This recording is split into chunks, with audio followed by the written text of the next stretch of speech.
Okay, let's take a quick look at setting up payments in HubSpot. So once again, we've gone to the settings wheel at the top of the screen and we've scrolled down to payments, selected payments.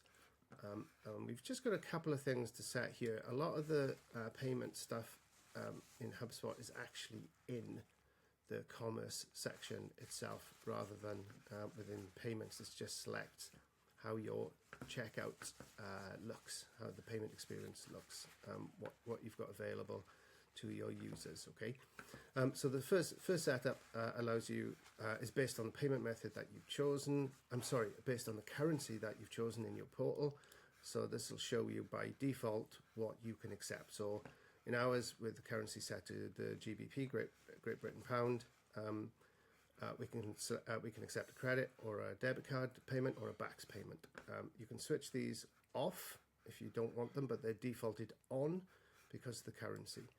And if we were to add a currency into the portal, you can see here if we were to add euros, we'd also be able to take SEPA, separate direct debits, but we don't have euros set up, so that's not an option. When it comes to the billing and shipping, we can select whether we want to collect the billing address from the customers and select the countries that we actually ship to here. Any policies that we have, such as our terms of services, cancellation policies, and refund policies would be configured here.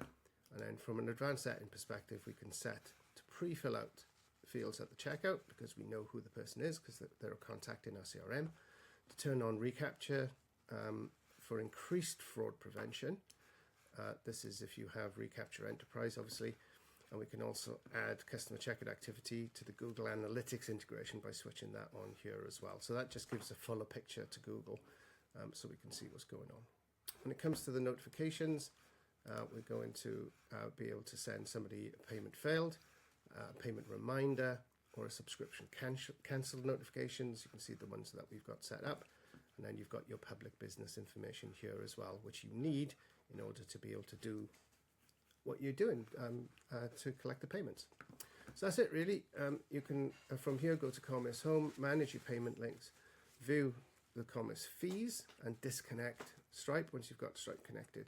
So as I mentioned, you'll actually work the links and the payments here. So if we were to go to Commerce Home, for instance, we'll now be able to see how we set up what it is we're going to do. So these are the payments in our hub. You can see you can create payments with quotes, with invoices, subscriptions, or payment links. We can see how we set up payments with our quotes here.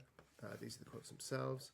You can see your invoices, the payment links you have set up, and subscriptions that you have set up all there, which is great in Commerce Hub.